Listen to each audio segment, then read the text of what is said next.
Bueno, vamos a ir platicando acerca de lo que es Proyectando México, si les parece bien.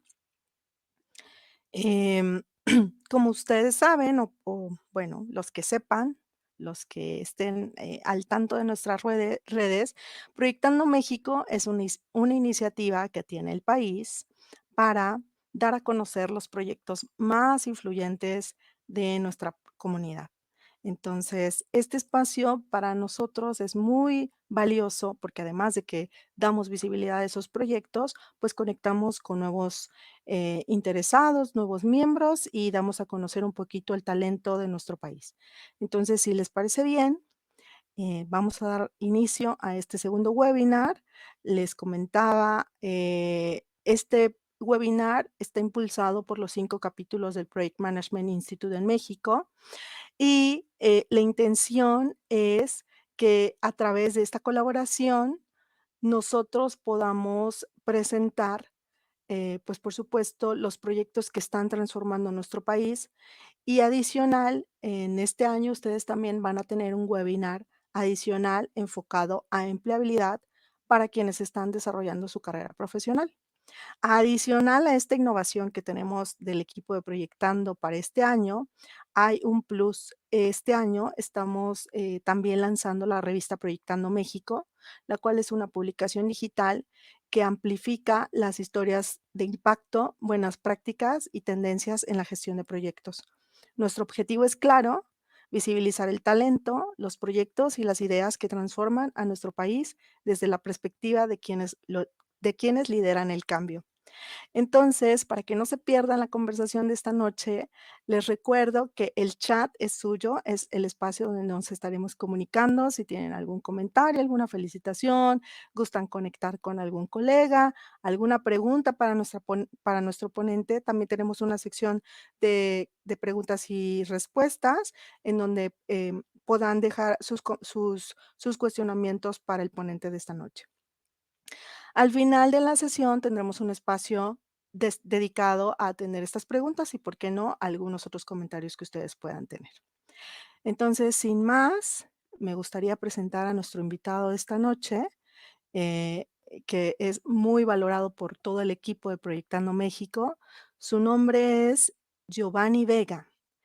Él es Infrastructure Project Manager de DHL Express México y él lideró la expansión del hub aéreo en el Aeropuerto Intercontinental de Querétaro, un proyecto que ha sido reconocido como uno de los más destacados en México en 2025 por el Project Management Institute. Giovanni es ingeniero civil por el Tecnológico de Monterrey, con estudios en McGill University en Canadá. Tiene una destacada trayectoria liderando proyectos en sectores industriales, logísticos y energéticos, con experiencia en metodologías como Lean Construction, PMI y Scrum.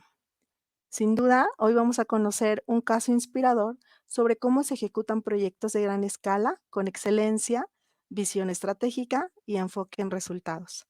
Giovanni, muchas gracias por aceptar esta invitación a este foro y bienvenido. El escenario es tuyo. ¿Qué tal, Iri? Muy buenas noches a todos. Buenas noches. Muchas gracias, Iri, por la presentación. Y sobre todo, muchas gracias a todos los que se unen a esta llamada.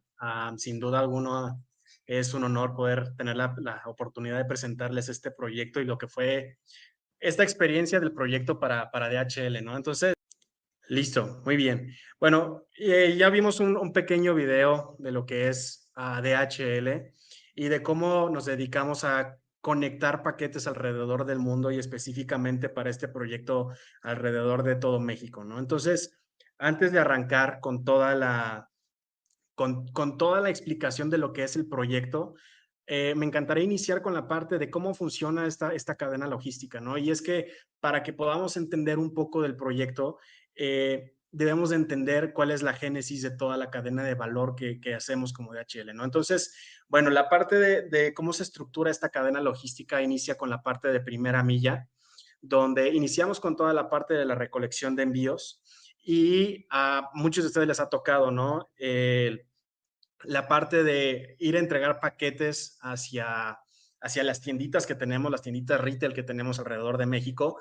Y a algunos de ustedes seguramente les ha tocado también que pasan por sus paquetes a sus domicilios. Entonces, eso es lo que nosotros le conocemos como la parte de la primera milla, que sigue de la parte de un punto de tránsito, donde básicamente nos encargamos de consolidar todos los paquetes que vienen a nivel nacional y a sortear o a segregar ese material alrededor de todo México para poderlo conectar hacia los últimos puntos que son los puntos destino, ¿no?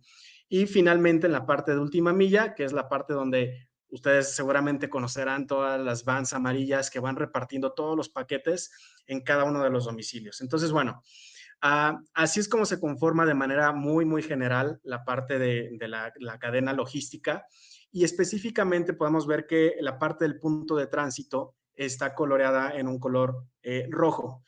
Esta es la génesis del proyecto que vamos a platicar el día de hoy, donde el punto de tránsito es básicamente segregar todo el material, primero consolidarlo y posteriormente consolidarlo para poder armar toda nuestra red alrededor de todo México.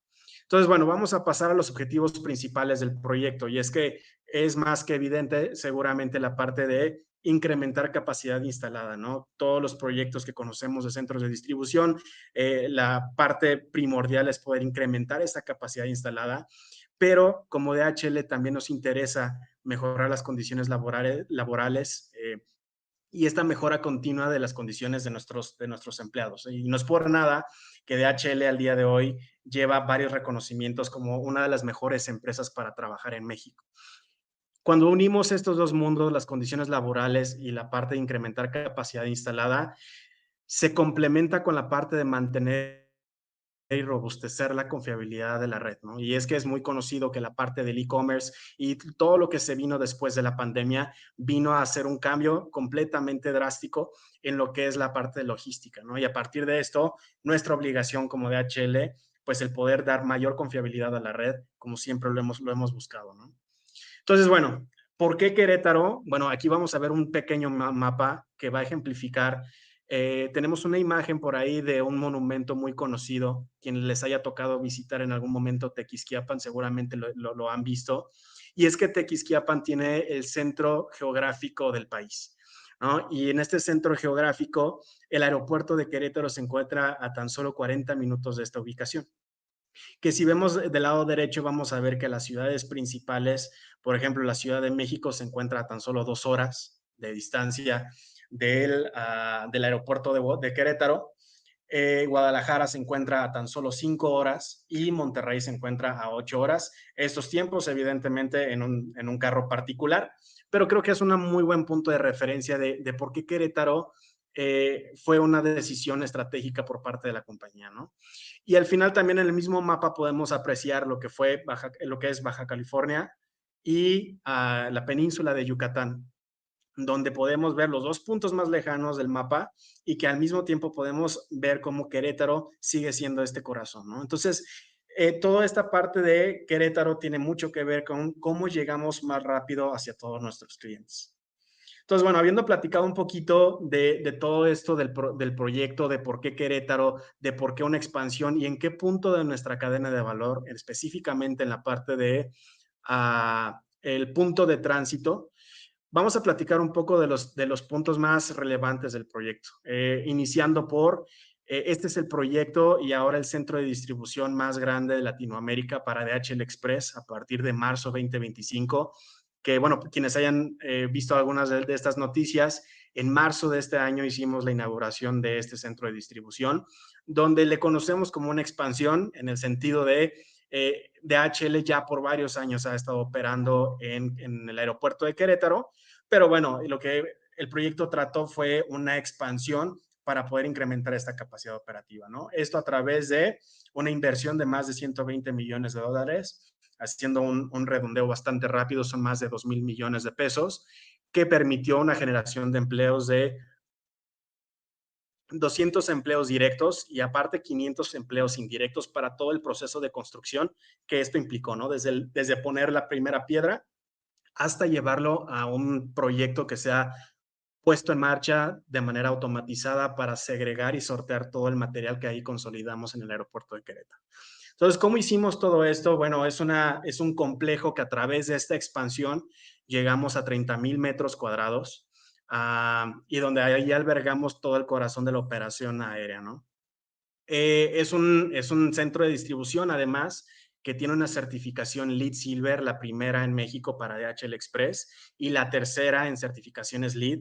Todo esto alineado con la estrategia de la compañía a nivel global, que nosotros le conocemos como Go Green. Y que, bueno, esto permite que a través de implementación de diferentes tecnologías podamos abonar hacia la causa del medio ambiente a través de este tipo de estrategias, ¿no? ¿Cómo lo hicimos y cuáles fueron parte de las estrategias principales dentro del LEED en este caso? Bueno, instalamos más de 1,600 celdas solares que nos dan una capacidad de generación de cerca de los 500 kilowatts. Tenemos una capacidad de almacenamiento de recuperación de agua pluvial por más de 380 metros cúbicos y que, bueno, esto en temporalidad de agua hace que podamos ser autosuficientes de un 35 a un 55% del consumo total del agua en el centro de distribución. Y que, bueno, ya yendo a la parte fundamental del proyecto, que es la capacidad operativa, este proyecto nos permite incrementar nuestra capacidad y llegar hasta un total de 41,000 piezas por hora de sorteo automatizado. Y es que estas 41,000 piezas por hora se segregan en 3 subsistemas distintos. Todos conocerán que hay diferentes tipos de paquetes que nosotros como DHL manejamos y simplemente se pueden conocer como paquetes pequeños, sobres, documentos, paquetes medianos y paquetes grandes, paquetes pequeños, medianos y grandes. Entonces, bueno, este sistema de 41,000 piezas por hora se subdivide en 3 sistemas que se encarga de procesar todo este material de acuerdo a las dimensiones que tiene. Y que junto con toda esta capacidad automatizada nos permite tener más de un 99% de precisión en el sorteo. ¿Qué significa esto? Y específicamente hablando de números más precisos, que tenemos un 99,8% de precisión en el sorteo. ¿Qué quiere decir? Que solamente 2 de cada 1,000 paquetes pudieran tener algún error de sorteo, que para eso el corazón de nuestra operación, que es nuestra gente, se encargarán de mermar ese último pequeño rango de error que cualquier máquina pudiera llegar a tener, ¿no? Entonces, 99,8% para que nos demos idea, es una precisión altísima que solamente se puede alcanzar a través de muchísimas pruebas y muchísima enfoque en la parte de la calidad, ¿no? Entonces, todo esto que platicamos de los enfoques del proyecto se traduce a 3 parámetros bastante básicos, ¿no? El primero es, al día de hoy, DHL, a partir de este aeropuerto de Guadalajara, despacha más de 12 vuelos nacionales, despachamos también más de 40 rutas terrestres a nivel nacional y con esto conectamos más de 30 ciudades alrededor de México, ¿no? Evidentemente que toda la cadena de suministro de DHL, toda la cadena de valor se compone de diferentes centros de distribución, siendo el aeropuerto de Querétaro uno de los más importantes. Entonces, bueno, habiendo platicado alguna parte de estos datos del proyecto, me gustaría también ya meternos un poquito a la parte de la gestión del proyecto y nosotros como DHL y específicamente como la oficina de ingeniería y de proyectos que llevamos a cabo este proyecto de infraestructura, me gustaría iniciar un poco platicando en cuál fue el ciclo de vida de este proyecto, donde arrancamos en la parte del desarrollo de caso de negocios, ¿no? Este desarrollo del caso de negocios es más que evaluar la factibilidad del proyecto desde la parte económica, la parte técnica, qué KPIs vamos a mejorar en pro de dar un mejor servicio hacia nuestros clientes. Y con todo esto poder hacer un análisis completo que en caso de ser factible, bueno, pasará a través de diferentes niveles de autorizadores, dependiendo del nivel de inversión que esto signifique. Empezarán niveles de autorización a nivel México con nuestro equipo directivo mexicano o nuestro equipo directivo regional, o bien, como fue el caso de este proyecto, una autorización a nivel global, ¿no? A nivel corporativo directamente desde Alemania. Entonces, bueno, una vez que esto sucede, iniciamos con toda la parte del desarrollo de ingenierías, en este caso, procura de material y toda la procura de servicios de construcción y de montajes que requeríamos para este proyecto, ¿no? Seguido de la parte de planeación y logística de ejecución. Y aquí me gustaría hacer una pausa porque cuando alineamos todo esto con las etapas de proyecto que nos marca el mismo PMBOK, vamos a ver que estas 4, el primero que es desarrollo de caso de negocios, habla de toda la parte de iniciación del proyecto, pero todo lo que es la parte de desarrollo de ingenierías, licitación y compras y la parte de planeación, pues no es más que toda la parte de, para los que nos dedicamos a la parte de la construcción, la preconstrucción, y para todos los que nos dedicamos a la parte de la gerencia de proyectos, pues toda la parte de la planeación de manera integral para poder determinar los diferentes baselines que tenemos en un proyecto, ¿no?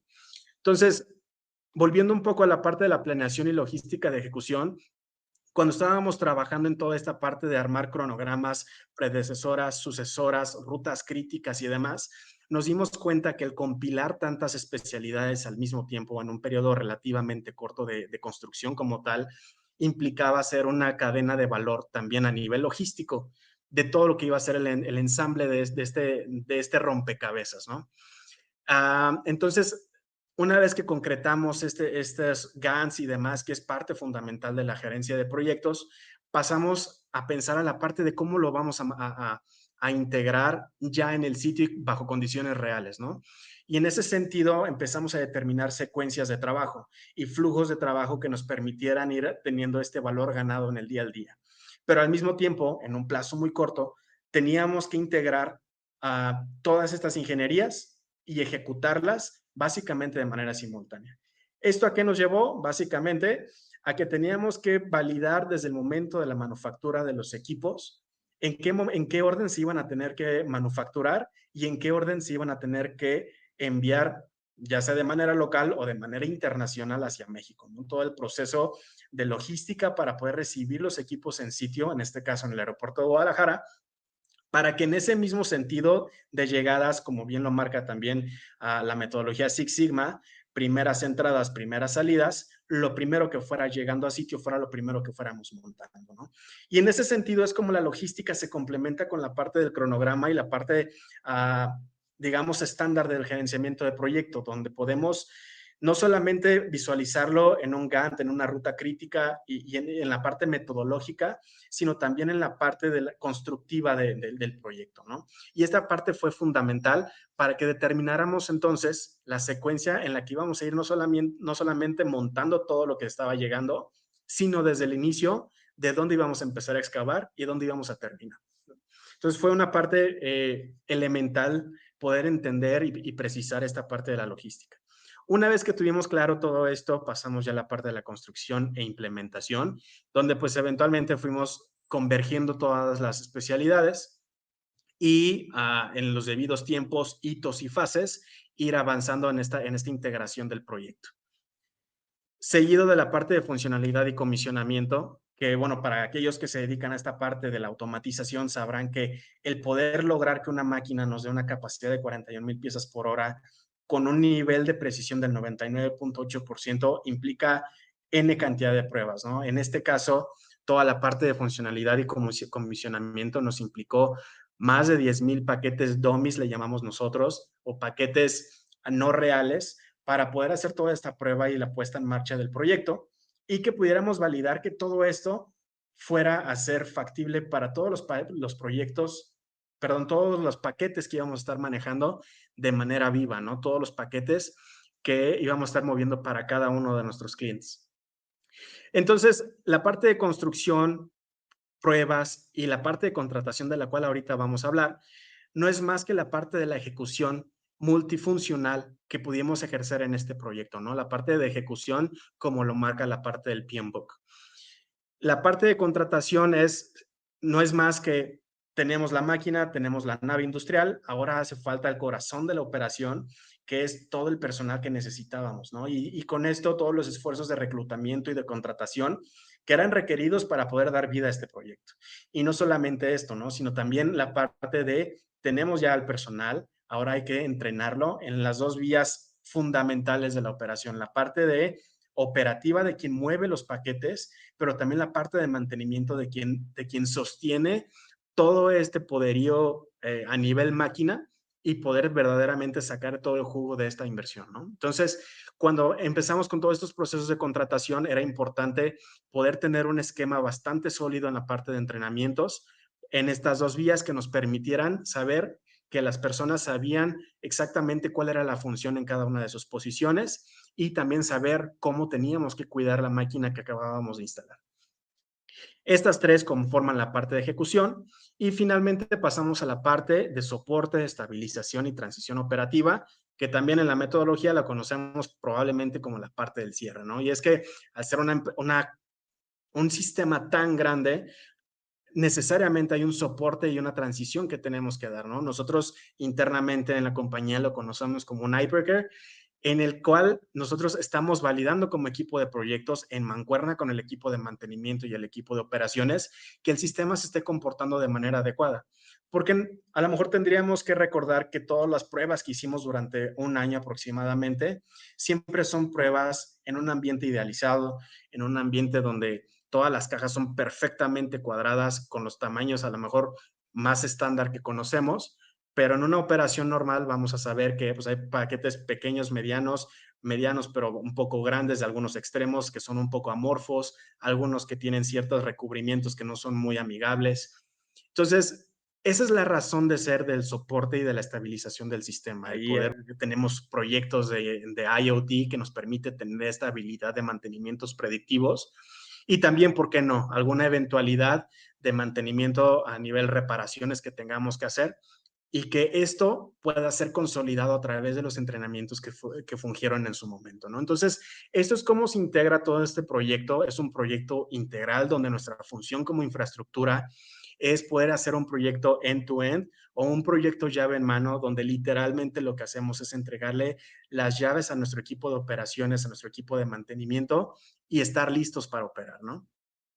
¿Cómo integramos todo esto? Como ya lo platicábamos, son más de 30 especialidades integradas y que algunas de ellas se mencionan del lado derecho de este slide, donde podemos ver la parte de construcción, la parte de todo el sistema de bandas transportadoras y la parte de automatización, la parte de sistemas que se subdivide en muchos más mundos, como es la parte de programación, la parte de servidores, la parte de equipamiento específico para el equipo de operaciones. Nosotros le llamamos equipo end user. Y bueno, de ahí seguimos con la parte de seguridad, que implica básicamente tener una cadena de custodia pulcra desde que entra a este centro de distribución hasta que sale en el avión cuando despega o en el camión cuando sale del centro de distribución, ¿no? Acompañado de toda la parte de seguridad industrial, que es tener la certeza de que ninguno de nuestros colaboradores esté corriendo un riesgo al momento de ejecutar sus actividades, ¿no? Entonces, esto es lo que usamos en la parte que nutre directamente al proyecto, que consolida un proyecto llave en mano, pero que después se complementa con las partes de back office, que son como la parte de compras, la parte de legal, donde nada de esto sería posible si no existieran todos estos contratos, estas licitaciones que hacen posible que en un determinado momento, de acuerdo a la planeación que tengamos, se puedan ejecutar las tareas como se tenían planificadas, ¿no? Y bueno, seguimos con la parte de operaciones y mantenimiento, que ya mencionábamos son nuestros clientes principales. Dentro de esta organización de ellos son los que se quedan operando y se quedan conviviendo con este sistema. Y finalmente, la parte de finanzas y recursos humanos, que bueno, como todos saben, la parte de la gestión administrativa de los recursos, en este caso del CAPEX a gestionar más de 1,200 millones de pesos, pero platicábamos, implica evidentemente no ser juez y parte, sino poder hacer estos contrastes en cuanto a la estrategia de cómo vamos a gestionar todo este recurso a través de los 2 años que duró el proyecto, ¿no? Un año de ejecución más un año de pruebas. Y bueno, el equipo de recursos humanos con todo el tema de contrataciones, entrenamientos, reclutamientos y todo el proceso principio a fin para poder tener a una persona dentro del equipo que pudiera fungir con las actividades para las cuales fue contratada. Entonces, bueno, aquí me gustaría hacer una pausa y que a lo mejor de manera más gráfica podamos identificar cómo este rompecabezas se fue armando a través de los meses. Iri, no sé si me pudieras apoyar con el siguiente video.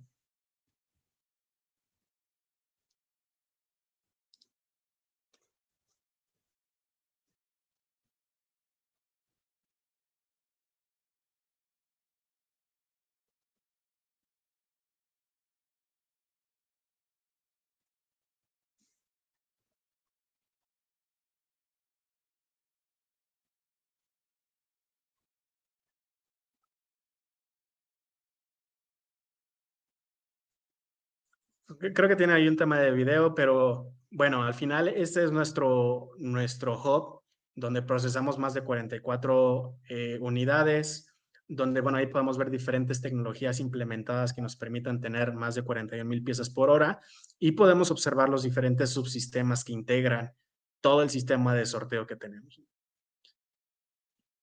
Entonces vemos por ahí ya todo el personal capacitado, iniciando desde la parte de pruebas operativas y a todos aprendiendo a usar sus herramientas, ¿no? Parte del entrenamiento.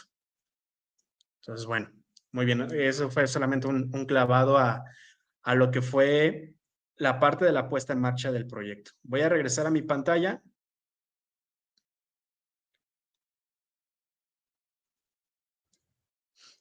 Listo. Entonces, ya que platicamos un poco del contexto del proyecto y de cómo se integró de manera muy general, vamos a iniciar ahora sí con la parte del gerenciamiento del proyecto.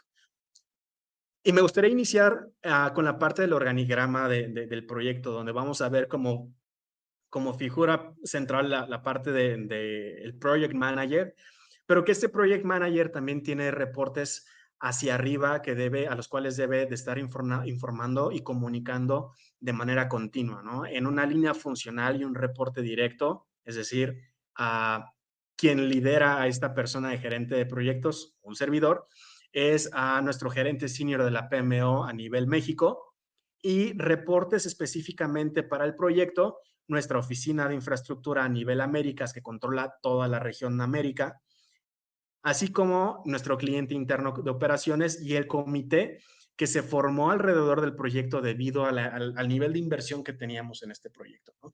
Este es un comité que se formó a fin de poder tomar decisiones, dar giros en el timón si fuera necesario, y que también toda la parte de cambios que pudieran existir estuvieran correctamente gestionados y comunicados. A partir de esta estructura vamos a ver que el gerente de proyectos tiene a cargo 2 ingenieros de proyectos, uno para la parte de todo el sistema de automatización y otro para la parte de construcción, que integra toda la parte de obra civil, obra eléctrica y todo lo necesario para tener listo el espacio para su alojamiento de todo este sistema, ¿no? Y finalmente vamos a poder ver en un reporte no funcional, sino únicamente para el proyecto, la parte de Subject Matter Experts, que no es más que todas las especialidades que ya veíamos en un inicio, hace algunas slides, ¿no? Toda la parte de mantenimiento, compras, legal, IT, seguridad, etcétera, forman parte de este círculo que lo llamamos internamente Subject Matter Experts y que son nuestros especialistas para cada una de nuestras diferentes aristas a nivel ingeniería, ¿no?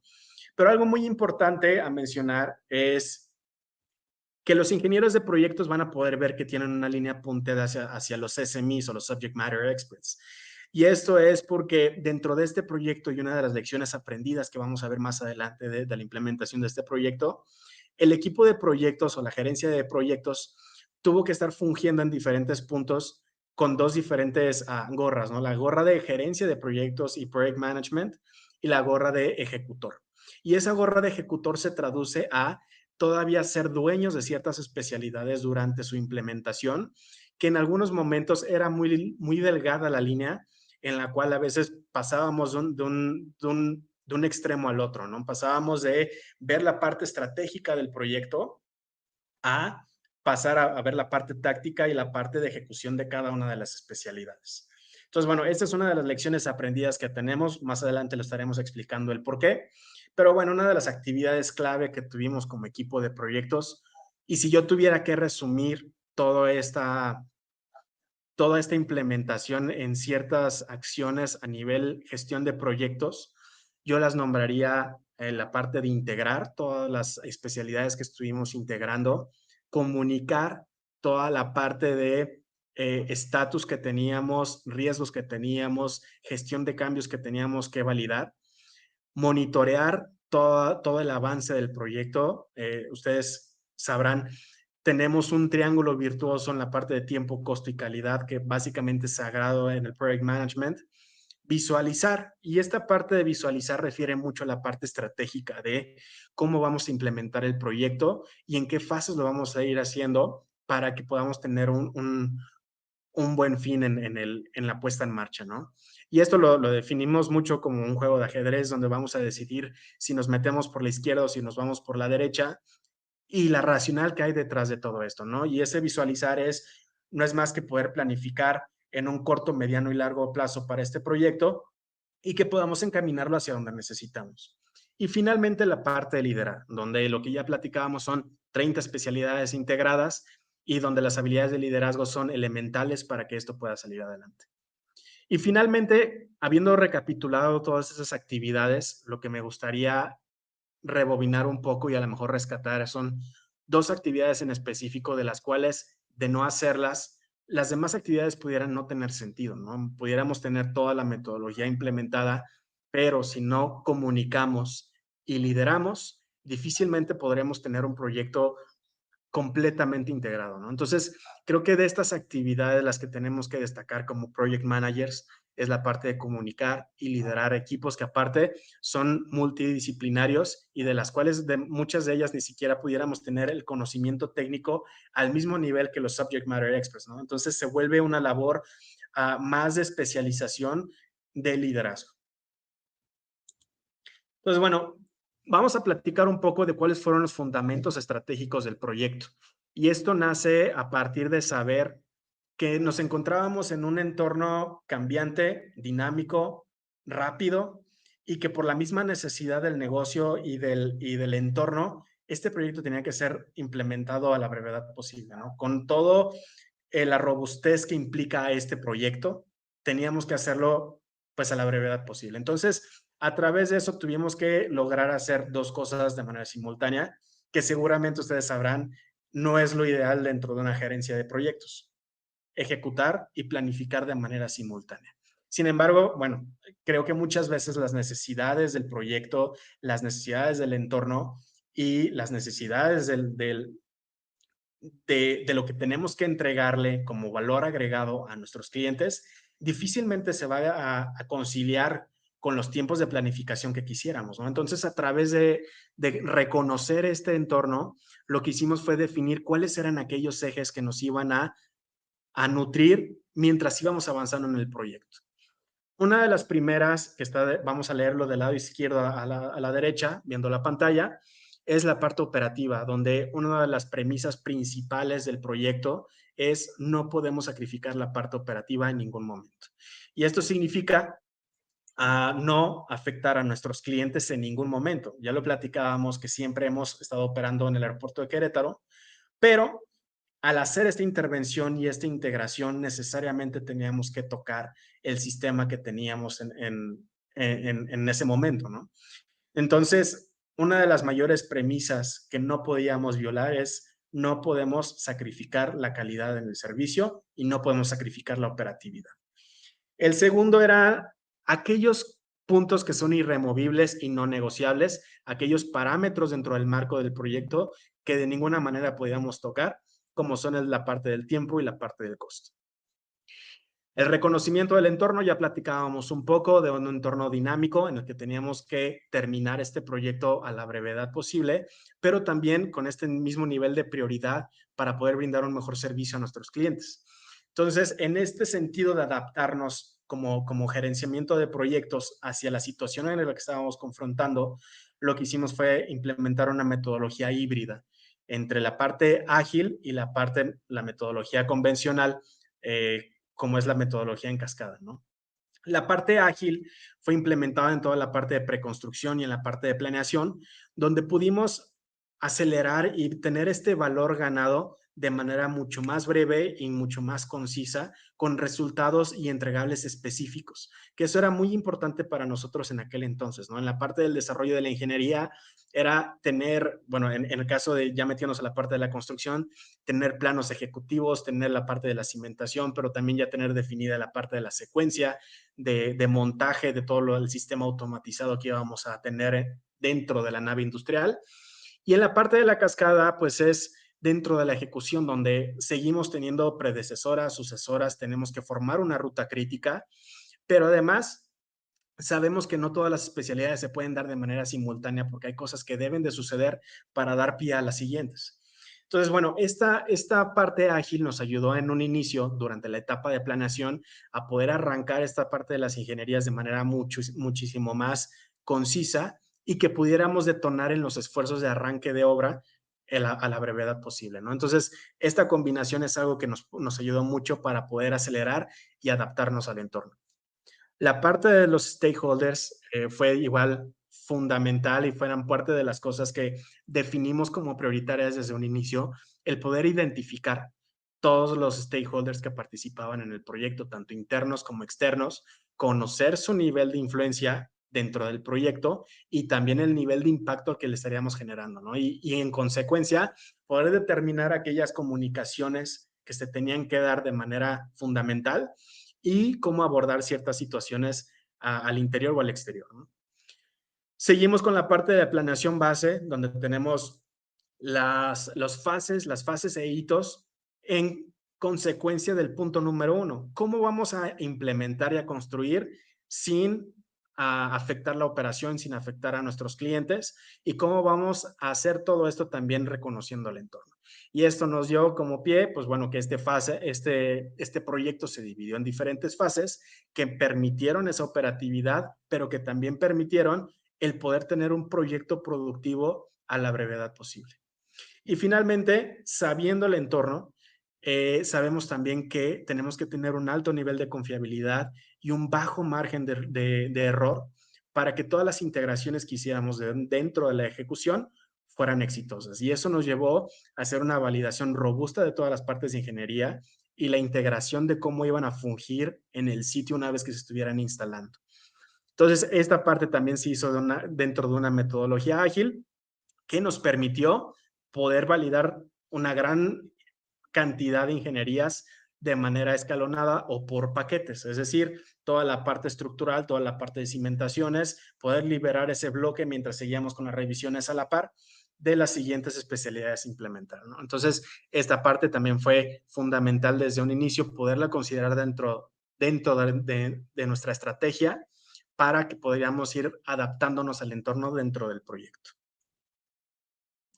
Siguiendo con la parte de la gobernanza del proyecto, bueno, todos sabemos que dentro de las etapas del proyecto hay una en específico que nos habla del monitoreo y control. Y es que siempre ha existido esta dualidad del tiempo y el costo, pero dentro de este monitoreo y control también entra la parte de la gestión de cambios y la identificación y gestión de riesgo, ¿no? Que cuando los combinamos, entonces entramos en una parte de identificar los signos vitales del proyecto como si fuera un paciente, ¿no? Y saber si ese paciente está en terapia intensiva, en terapia media, o si el paciente se puede ir a su casa y regresar a un check-up en el siguiente mes, ¿no? Entonces, todo esto nos conforma la parte del monitoreo y el control que estuvimos ejerciendo, pero que necesariamente implica una mancuerna a nivel comunicación y a nivel dirección. Porque como ya lo platicábamos en un inicio, toda esta parte del monitoreo y el control no tendría sentido si al final esto no se comunica y se alinea con las diferentes personalidades que integran el proyecto, ¿no? Entonces, ¿cómo fue la estrategia de esta comunicación? Básicamente teníamos llamadas y reuniones semanales con todos los subject matter experts para poder definir los siguientes pasos de la ejecución, viendo el futuro inmediato, 2 semanas, 4 semanas. Esto muchas veces en diferentes literaturas lo conocemos como el look ahead, y poder definir cuáles son aquellas actividades que se pueden tornar críticas, de las cuales nos tenemos que ocupar para poderlo mantener dentro del baseline que habíamos definido. Luego tenemos comunicaciones tanto mensuales como trimestrales que obedecen más a una comunicación a nivel comité del proyecto, donde tenemos que dar pues ese parte médico de cómo está el paciente, de cómo se encuentra el proyecto y poder determinar cómo vamos en tiempo y en costo, ¿no? Esto a nivel directivo mexicano y a nivel directivo regional. Y finalmente, reportes trimestrales y comunicaciones trimestrales a nivel global, a nuestra oficina global basada en Alemania, donde básicamente eran los mismos parámetros, tiempo y costo, pero en este escenario mucho más cargado la parte de la gestión del recurso, ¿no? Entonces, bueno, ¿cuál fue lo que nos ayudó para poder manipular y controlar todo este proyecto? Me gustaría mantenerme todavía en la parte de la comunicación oficial. Y es que la comunicación tiene una connotación muy distinta a cuando le ponemos esta parte oficial, ¿no? Cuando tenemos controles de cambios que son oficiales y que tienen niveles de aprobación de acuerdo al nivel de riesgo o al nivel de impacto que esto implica, tanto en tiempo, en costo, en enfoque o en alcance. Y otra de las grandes implementaciones que hicimos, igual nada que sea ajeno a la metodología, es la parte del RFI, el famoso Request for Information, en el cual lo que hacemos es poder detonar comunicaciones bilaterales entre la oficina de proyectos, entre la gerencia de proyectos y las partes ejecutoras, tanto internas como externas, para poder saber qué información nos hace falta para poder integrar el proyecto. Y que más allá de perdernos en una cantidad enorme de correos, poder tener estos documentos con fecha específica y un consolidado que nos permita generar esa trazabilidad que muchas veces se pierde en la parte de comunicación vía correo, ¿no? Entonces, esta parte de los RFIs nos ayudó mucho a podernos entender en información que de manera oficial se había solicitado en diferentes situaciones y que, por lo tanto, pues existe una trazabilidad de algunos alcances que se tenían que complementar en ese entonces. Seguimos con la parte de comunicación con reportes de avance, los cuales pues son fundamentales en cualquier proyecto y que seguramente es parte inherente de cualquier proyecto. Y finalmente nos quedamos con la parte de evaluación integral de desempeño. Y esta evaluación integral tenía que ver con cómo nos comunicábamos con cada uno de los subject matter experts, tanto internos como externos, proveedores de servicios o proveedores de productos que necesitábamos y poder entender cómo vamos respecto al rendimiento y al desempeño que tenía cada uno de ellos, ¿no? Y esto en un foro más elevado del nivel de proyecto, llevándolo a niveles directivos, donde podíamos conocer y tener un conocimiento en común y un entendimiento en común de cuál era el estado del proyecto y cuál era el desempeño de cada uno de estos proveedores. Eso nos llevó a tener siempre una visión bien comprendida en cuanto a cuál es el enfoque y cuál es el parecer de cada una de las partes, más allá de asumirlo y pensar que, bueno, todo va marchando bien para el proveedor, pero para nosotros como cliente final, las cosas pudieran ser mejores, ¿no? Entonces, esta es la parte que intentamos cerrar a nivel comunicación y que todos estemos alineados en cuál es el estado real del proyecto. Y bueno, de esta parte de herramientas continuamos con la parte de monitoreo y tomas de decisiones, donde la curva S, donde podemos considerar la parte de valor ganado versus la parte del costo presupuestado versus el costo real y la parte de los desfases que existen en cronograma fue fundamental para hacer una toma de decisiones rápida. Una de las cosas que implicó este proyecto de gran escala es tomar decisiones rápidas, que la única manera de poderlo lograr fue el poder tener información rápida y a la mano, ¿no? Entonces, toda esta curva S que reduce y resume toda la parte económica y la parte del cronograma del proyecto fue fundamental para hacer esta toma de decisiones rápida. Me gustaría seguir con la parte del un término que me gustó mucho de otras, de diferentes metodologías, que tiene que ver con el definition of done. Y ese definition of done está muy orientado a qué tan listos estamos para brincar a la siguiente fase. Y es que muchas veces lo que sucede es, pareciera ser que todo está listo para una puesta en marcha, pero cuando empezamos a evaluarlo de manera mucho más detallada, resulta que hay ciertas cosas que nos impiden hacerlo. Entonces, cuando nosotros empezamos a avanzar a través de las fases que platicábamos, por ejemplo, el pasar de la fase de la construcción de obra civil a dar el paso al montaje del sistema automatizado, se tuvieron que cabildear diferentes checklists para poder validar que efectivamente estábamos en condiciones de poderlo hacer, ¿no? Un ejemplo muy simple, no podíamos montar un sistema cuando decíamos, bueno, a lo mejor ya está toda la cubierta, está todo cerrado, pero no hemos hecho pruebas de si se filtra o no se filtra el agua, ¿no? Algo muy sencillo en la parte de obra civil.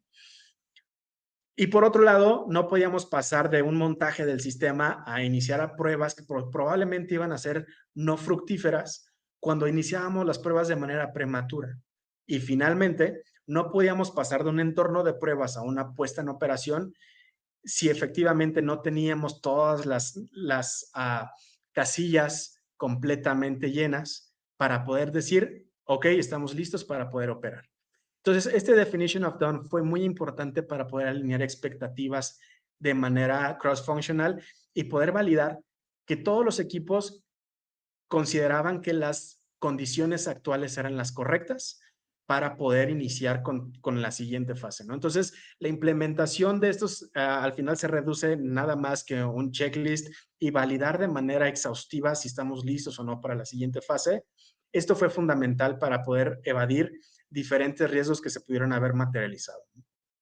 Y finalmente tenemos el análisis proactivo de riesgos, donde cuando nosotros combinamos la probabilidad de ocurrencia de algún riesgo con su impacto, podemos sacar el nivel de riesgo y que en consecuencia podamos tener una matriz completamente nutrida de cuáles son aquellos riesgos que tenemos que cuidar y cuáles son los planes de acción que tenemos que implementar en caso de que se materializara. Entonces, bueno, ¿cuáles fueron los resultados obtenidos al final de todo esto? Una evasión de costos de hasta el 8%, de estos 2,000 millones de pesos, perdón, que platicábamos en un inicio, una reducción, una evasión de costos, o como le llaman el término en inglés, un cost avoidance del 8%, 30 especialidades coordinadas, 2 años de ejecución, donde ya lo platicábamos, un año fue de construcción y otro año completo de pruebas para poder llegar al siguiente resultado, que es un 99.8% de precisión en sorteo comprobado. Y que esto al final nos lleva a tener un nivel de servicio adecuado para todos nuestros clientes y que no se vean impactados por un proyecto que probablemente no pudo haber sido probado al 100%, ¿no? Entonces, esta ejecución de 2 años y este año completo de pruebas finalmente se decanta en un sistema que tiene completa certeza de su funcionalidad y que nos permite hacer que los paquetes lleguen al destino al que deben de llegar, ¿no?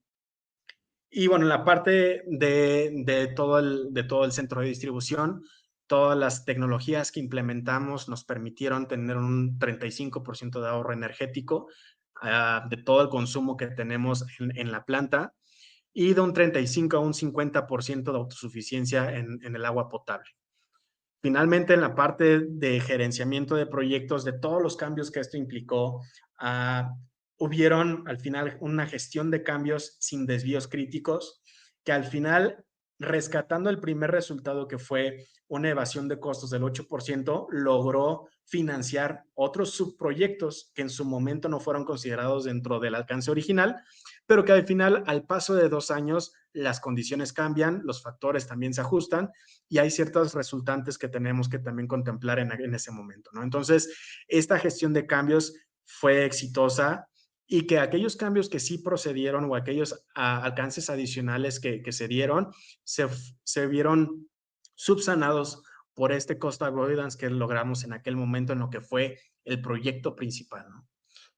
70% de riesgos identificados proactivamente y un tiempo medio de resolución de los riesgos materializados en un plazo medio de 5 días, ¿no? Evidentemente habían riesgos o situaciones que ameritaban mucho más de 5 días, pero nuestra media fue estos 5 días de poder lograr desatorar aquella piedrita en el camino para poder continuar con la ejecución.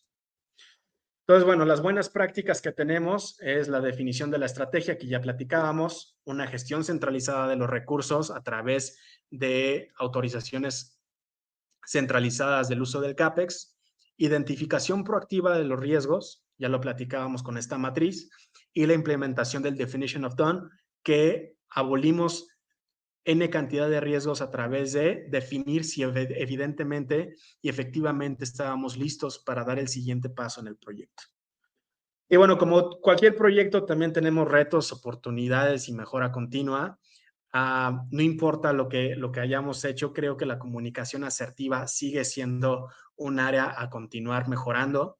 Una toma de decisiones ágiles, hay una matriz de tomas de decisiones que seguramente tenemos que calibrar entre qué decisiones podemos tomar como gerente de proyectos y cuáles tienen que ser escaladas a los diferentes niveles, en pro de que estas tomas de decisiones sean mucho más ágiles, sin perder esta parte corporativa y jerárquica que evidentemente se necesita por el nivel de inversión. Unificar los canales de comunicación, ya platicábamos de diferentes métodos de comunicación oficial que usamos durante el proyecto, pero que un escenario ideal sería poder coordinar y unificar todos estos canales de comunicación a través de una sola plataforma. Ya existen bastantes de estas que nos permiten no perdernos entre diferentes documentos regados en el escritorio o a lo mejor concentrados en carpetas y demás, sino poderlos unificar y tener un canal oficial de comunicación. Y finalmente, los últimos dos tienen una correlación que es el dimensionamiento del alcance y los recursos, que tiene que ver con cuáles son los recursos que necesitamos para implementar el proyecto y que retomando lo que platicábamos en las slides pasadas, no nos obliguen de alguna manera a jugar estas dos gorras de gerenciamiento de proyectos y ejecutor, ¿no? Que muchas veces corrompe la parte de la gerencia de proyectos y obliga a que la parte estratégica pudiera correr algún riesgo, ¿no? Entonces, va a ser muy importante para los proyectos que vienen en el futuro que esta definición de roles en el proyecto sea mucho más clara y que los recursos que se asignen al proyecto puedan complementar las diferentes áreas para que la gerencia de proyectos se dedique a su core, que es la parte del project management, ¿no? Y que dejemos a los expertos poder ejecutar esta parte.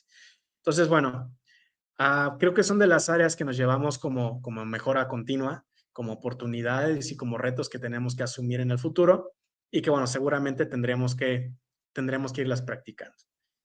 Y pues bueno, no me queda más, equipo, que desearles una muy buena tarde, agradecerles a todos por su presencia. De verdad que ha sido un honor poderles presentar un poco de lo que fue este proyecto. Y me gustaría cerrar con dos frases que a título personal me han hecho mucho eco. La primera es, los grandes proyectos no se logran con grandes ideas, sino con equipos comprometidos, de John Maxwell, gran gurú de liderazgo.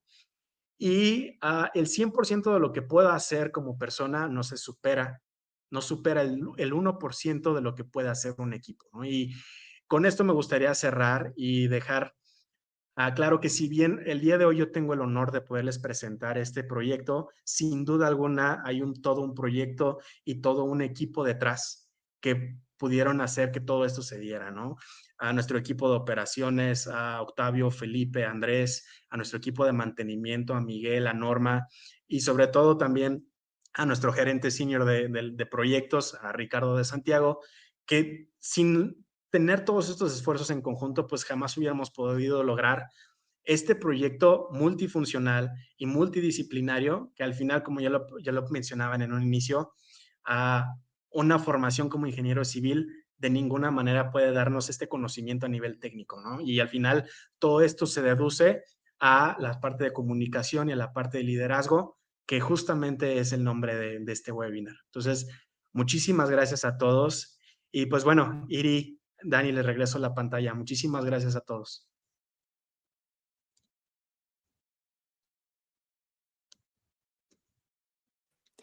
No, muchísimas gracias a ti, Giovanni, por compartirnos de una manera tan simple, a primera escucha, este gran esfuerzo de 2 años que duró su proyecto.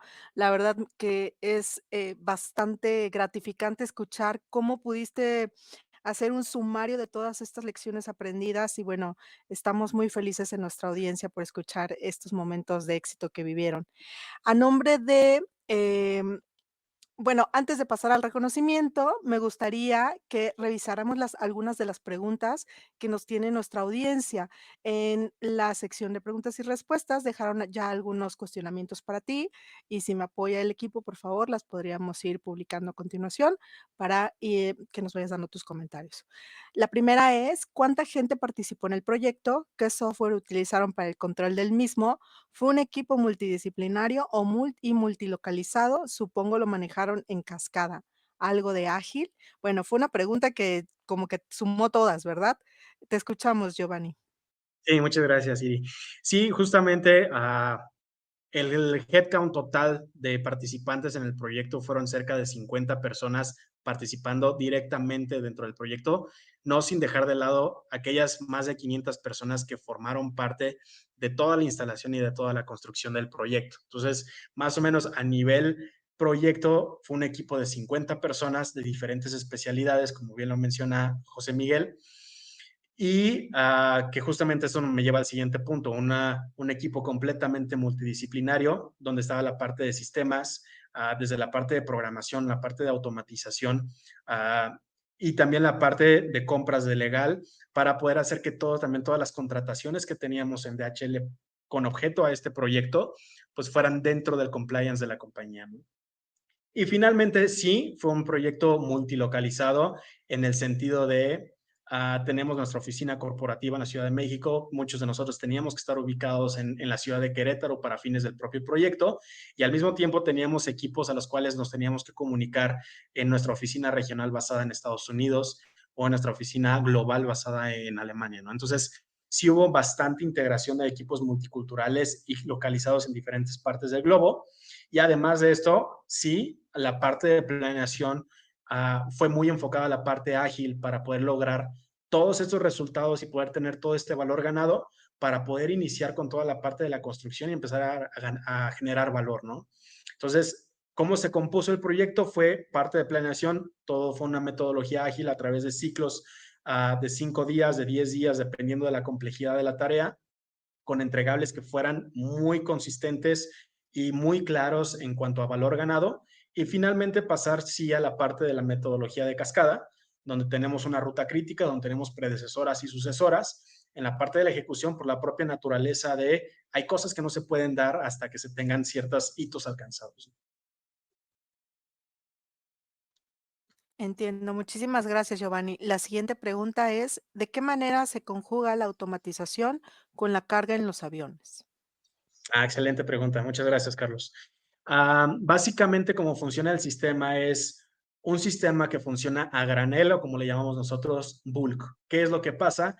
Bajan los aviones, bajan los camiones, hacen su descarga en todo este sistema que no es más que una integración de bandas transportadoras con muchísima inteligencia detrás y que permiten hacer un sorteo automatizado. Entonces, hay paquetes que dicen, bueno, yo voy a Monterrey, entonces mi salida es esta y bajan por una espiral, donde al final de esa espiral tenemos contenedores aéreos esperándolos y en esos contenedores vamos llenando por niveles hasta que tenemos un contenedor aéreo completamente lleno y entonces a través de otras implementaciones de infraestructura nos permite rodar esos contenedores hasta, hasta poderlos subir a un avión, ¿no? O en el caso inverso, descargarlos para hacer todo este proceso que acabo de explicar. Entonces, inicia todo el proceso con una parte automatizada y termina con esta parte todavía manual, con el corazón de nuestra operación, que es poder hacer toda esta carga de paquetes en el contenedor para poderlo despachar y que el avión pueda despegar. Qué interesante, muchas gracias. La siguiente pregunta es, ¿cómo fue el día cero? Es decir, el día que decidieron apagar el proceso anterior y dejar todo el nuevo sistema. Esta es de Silvia Luevano. Muchas gracias, Siria.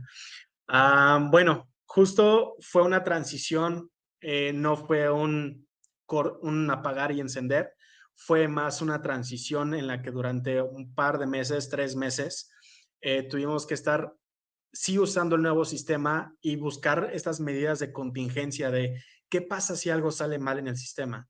Bueno, si pasa esto, a través de nuestro equipo de procesos es diseñar este plan de cómo recuperar, ¿no? Afortunadamente, debido a todas las pruebas que pudimos hacer, nunca tuvimos la necesidad de ocupar este plan de contingencia, pero al final el punto, y regresando a tu pregunta, Silvia, fue más una transición de 3 meses en el que tuvimos que hacer este acompañamiento, este soporte y esta estabilización para entonces sí decir, en definitiva, podemos hacer esta integración, ¿no? Ya de manera masiva.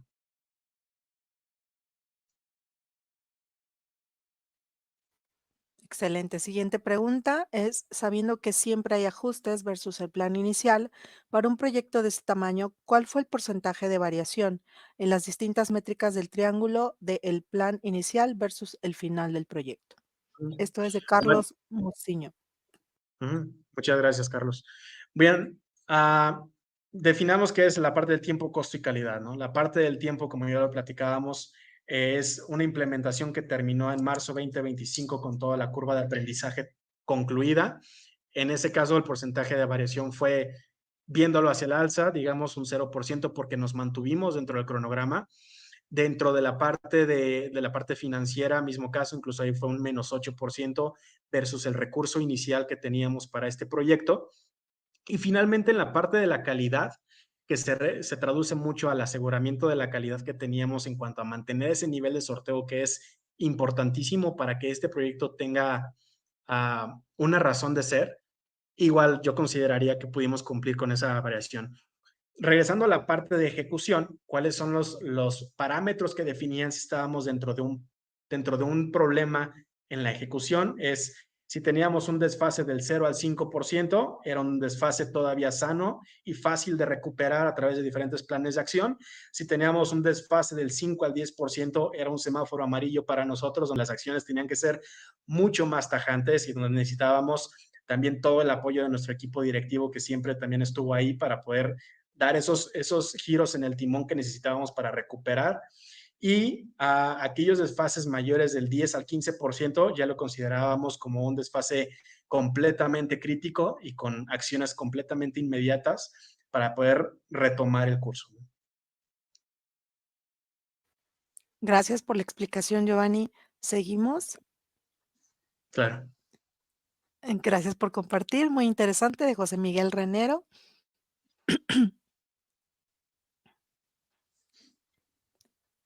Desde el punto de vista financiero, ¿cómo identificaron y utilizaron los CAPEX y los OPEX para el proyecto? Este es Enrique Ortega Tenorio. Ujú. Vale, toda la parte de CAPEX es inversión que seguramente se va a ver amortizada a través de los años. Esa es la regla de lo que conocemos nosotros como CAPEX. Y la parte del OPEX, pues son todos aquellos elementos que no necesariamente son depreciables a través del tiempo, pero que son requeridos para la operación, ¿no? Aquellas partes de equipamiento que platicábamos durante la charla, donde probablemente la parte, no sé, de etiquetas, que ustedes ven pegadas etiquetas en cada caja que DHL envía, pudiera pasar como un OPEX porque es algo que seguramente no se amortiza con los años, mientras que el resto de la inversión de gran magnitud sí lo es, ¿no? Entonces, hay algunas reglas financieras que por ahí nos ayudaron a poder definir qué sí era CAPEX, qué era OPEX. Excelente, gracias por compartirnos, Giovanni.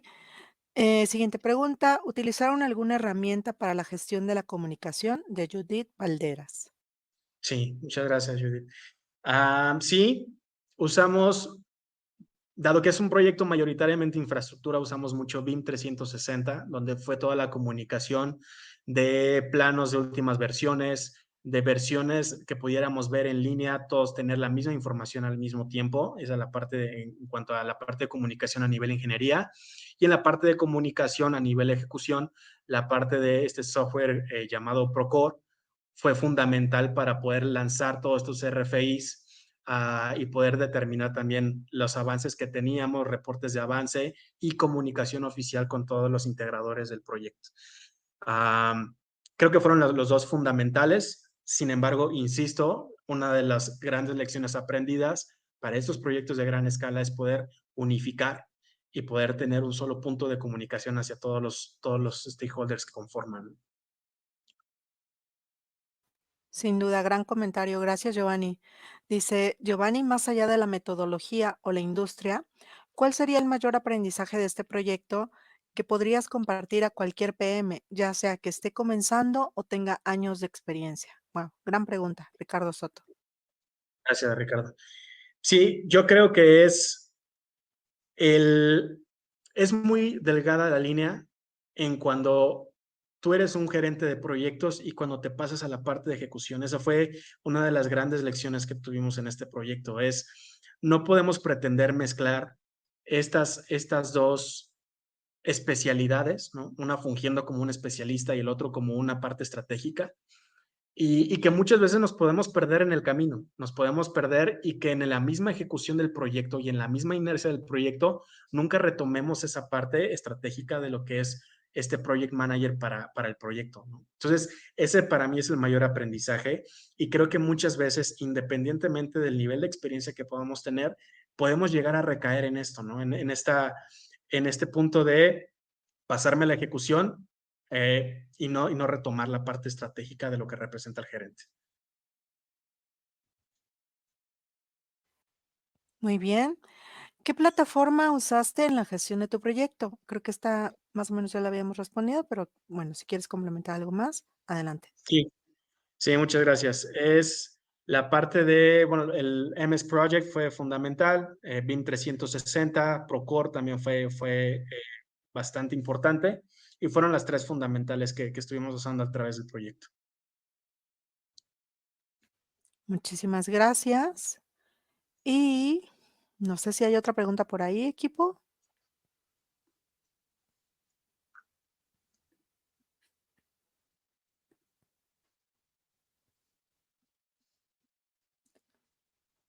Muy bien, pues entonces, si no hay más preguntas o comentarios, Giovanni, en nombre de la comunidad del Project Management Institute en México, queremos agradecerte por habernos compartido con tal pasión y compromiso tu experiencia, tus aprendizajes y la visión que tuvieron en este proyecto. Te hacemos entrega simbólica de este reconocimiento por tu valiosa participación en la iniciativa de Proyectando México y por ser parte de esta conversación que inspira y transforma sin duda a nuestra comunidad. Para cerrar este evento, tengo el gusto de presentar a Daniel Aguirre, quien es nuestro vicepresidente de administración del capítulo de Bajío y líder nacional de esta iniciativa, quien compartirá con nosotros algunas palabras finales. Giovanni, muchísimas gracias. Adelante con los emojis, sí, felicitémoslo y muchísimas gracias, Giovanni. Bienvenido, Dani. Muchas gracias, Siri, y muchísimas gracias, Gio, por esta presentación. La verdad es que estamos súper contentos de tenerte en este espacio como representante de la iniciativa Proyectando México, pero en particular como parte del capítulo Bajío. Sin duda, este proyecto en particular, pues es uno de los proyectos más relevantes, más destacados y más influyentes en la región Bajío, ¿no? El aeropuerto de Querétaro sin duda es uno de los puntos de comunicación, ¿no? y logísticos más importantes para la región y bueno, pudimos ver en tu presentación el gran reto al que te enfrentaste y bueno, cómo a través de la implementación y el uso de metodologías de administración de proyectos pudiste pues bueno, salir adelante y llegar al éxito. Así que te felicitamos mucho y te agradecemos muchísimo por compartir con nuestra comunidad todos estos aprendizajes, porque estoy seguro que para todos ha sido una sesión muy enriquecedora, ¿no? Sin duda nos llevamos grandes aprendizajes de tu experiencia y bueno, te agradecemos muchísimo. Gracias, Irina, y un gusto poderlos acompañar y muchísimas gracias por la oportunidad para compartir esta experiencia de lo que fue las habilidades de liderazgo y de project management vistos desde la manera mucho más de soft skills, más que la parte de hard skills, ¿no? Entonces, muchísimas gracias por la oportunidad. Perfecto, Gio. Y bueno, antes de terminar, comunidad, queremos darles unos mensajes finales, aprovechar que pues tenemos un gran aforo el día de hoy, más de 130 personas conectadas todavía. Eh, Rápidamente queremos compartirles que, bueno, pues esta iniciativa Proyectando México es una iniciativa que estamos trabajando en conjunto los 5 capítulos del Project Management Institute, ¿no? Que bueno, pues son los capítulos de Bajío, Jalisco, Ciudad de México, Nuevo León y Puebla, ¿no? Y pues queremos seguir creciendo la comunidad, ¿no? Queremos que todas las personas que están interesadas en administración de proyectos puedan unirse a esta comunidad de Project Managers en México. Créanme que estamos haciendo muchísimas cosas. Todos somos voluntarios, somos Project Managers que pues estamos trabajando en diferentes industrias, trabajando a veces en nuestros propios emprendimientos, pero bueno, lo que queremos justo es hacer crecer esta comunidad a través de este tipo de iniciativas, ¿no? De colaborar entre nosotros, compartir buenas prácticas. Así que los invitamos a unirse, los invitamos a ser parte del PMI porque tiene varios beneficios. Evidentemente, pues bueno, conocemos que el PMI ofrece un acceso importante a certificaciones que nos ayudan de alguna manera respaldar nuestros conocimientos y nuestra experiencia, pero más allá del tema de las certificaciones, de todos los cursos y demás que se puede ofrecer el PMI, creo que algo que estamos haciendo muy bien en México, en Latinoamérica, es justamente esta comunidad, ¿no? Y este evento es evidentemente fe de todo lo bien que estamos haciendo, porque estamos creando una red de profesionales tan grande, tan importante, y sobre todo con una actitud tan positiva que, bueno, pues nos llena de orgullo ver los resultados que estamos teniendo, ¿no? Entonces, los invitamos a que se acerquen al PMI, los invitamos a que se acerquen a los capítulos. Este solamente es un evento, pero créanme que cada uno de los capítulos está muy activo y está siempre provocando la interacción, provocando el networking, provocando tener conocimientos, ¿no? Y ver cómo podemos fortalecer y soportar nuestro desarrollo profesional, ¿vale? Entonces, los invitamos a eso. Otro mensaje importante, también parte de esta comunidad de Proyectando México que estamos trabajando los 5 capítulos de la mano, es nuestra revista Proyectando México. Queremos aprovechar este foro para invitarlos a que lean este primer número del año que publicamos en el mes de mayo. Van a encontrar artículos súper interesantes, artículos que son proyectos igual que dejan muchos aprendizajes, proyectos que hablan sobre inteligencia artificial, estamos hablando de liderazgo, estamos hablando de pues diferentes enfoques de cómo hacer la gestión de proyectos. Los 5 artículos que están incluidos en esta revista, créanme que son de gran interés y seguramente les van a dejar algún aprendizaje. Y queremos invitarlos a que la lean, pueden darle clic a nuestra página de internet, que la página es pmi.proyectandomexico.org, diagonal revista, ahí van a encontrar nuestra revista, o si ustedes quieren, están viendo este webinar desde su computadora, con su celular pueden entrar al código QR para que los lleve directamente a esta edición. O bueno, pues tomen un screenshot de su celular para que posteriormente puedan entrar directamente a la revista. Los invitamos a que la lean y los invitamos a que hagamos interacción, que nos den su retroalimentación. Y algo muy importante es que vamos a tener un webinar el próximo 14 de julio, donde vamos a tener una mesa redonda con los autores de los 5 artículos que están publicados en esta revista. Entonces va a estar muy interesante esa conversación. Los invitamos a que se puedan unir con nosotros el 14 de julio por la tarde para poder hablar más a fondo sobre esta edición de la revista. ¿Listo? Bueno, queremos aprovechar también el foro para informarles de los siguientes eventos que vamos a tener, además de más webinars, porque este es el segundo webinar de la serie de los proyectos más influyentes de México. Todavía nos quedan tres webinars que vamos a estar hablando de proyectos de la misma talla del proyecto que hablamos el día de hoy. Entonces estén muy atentos a nuestras redes sociales, en los perfiles de LinkedIn de los 5 capítulos y del perfil de Proyectando México estamos haciendo difusión de todos los eventos, pero les queremos hacer una invitación muy cordial a que de una vez vayan apartando estas fechas en su calendario.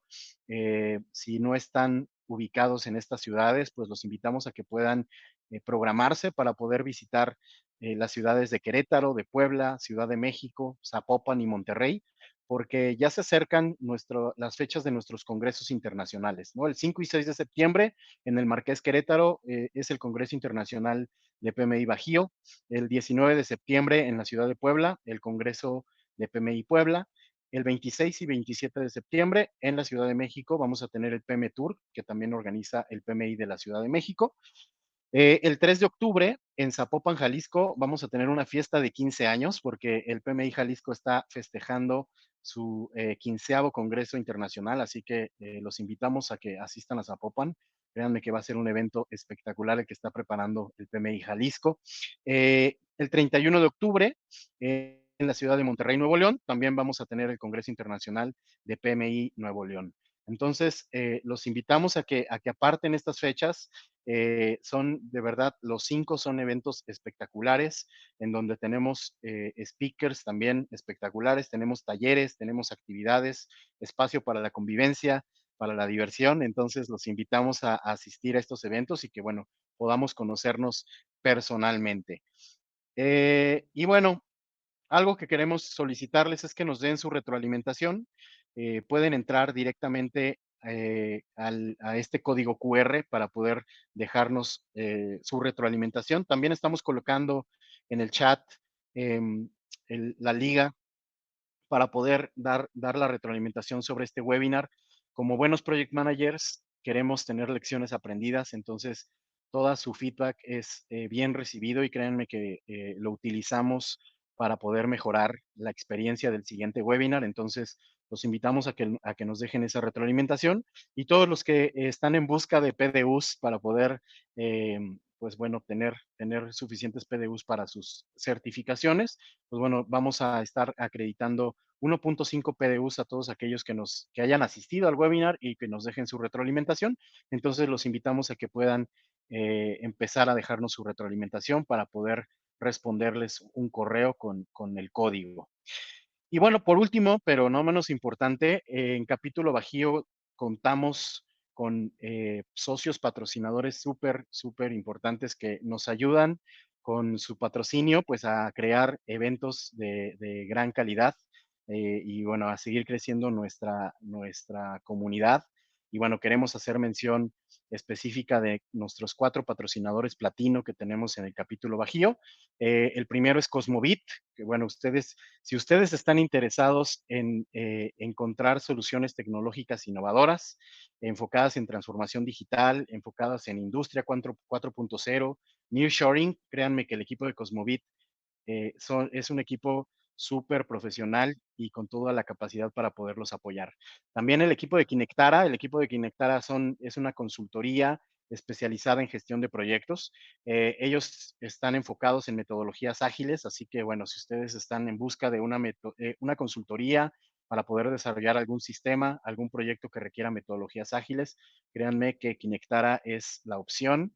Y bueno, también tenemos a Mixo PCube, que bueno, es evidentemente la mejor consultoría experta en PMO. Ellos, pues bueno, nos ayudan a conectar la estrategia, nos ayudan a conectar la ejecución para poder llevar a cabo no solamente un proyecto o un portafolio de proyectos, sino toda una oficina de proyectos. Créanme que son bastante buenos en lo que hacen, son expertos. Y por último, Project Coach, que bueno, ellos son especialistas en detectar y desarrollar talento en Project Management. Así que si ustedes están en búsqueda de Project Management, de Project Managers certificados, o incluso si ustedes son Project Managers que quieren conectarse con la industria, los invitamos a que chequen la página de Project Coach, porque ellos nos ayudan a conectar los perfiles de Project Managers certificados con empresas que están buscando a estos profesionales, ¿no? Entonces, créanme que ellos nos van a poder ayudar si están buscando project managers o si ustedes quieren conectarse con diferentes industrias. Eh, pues bueno, sin más, muchísimas gracias por su atención. Estamos muy contentos de haber podido pasar una tarde con ustedes. Y bueno, muchas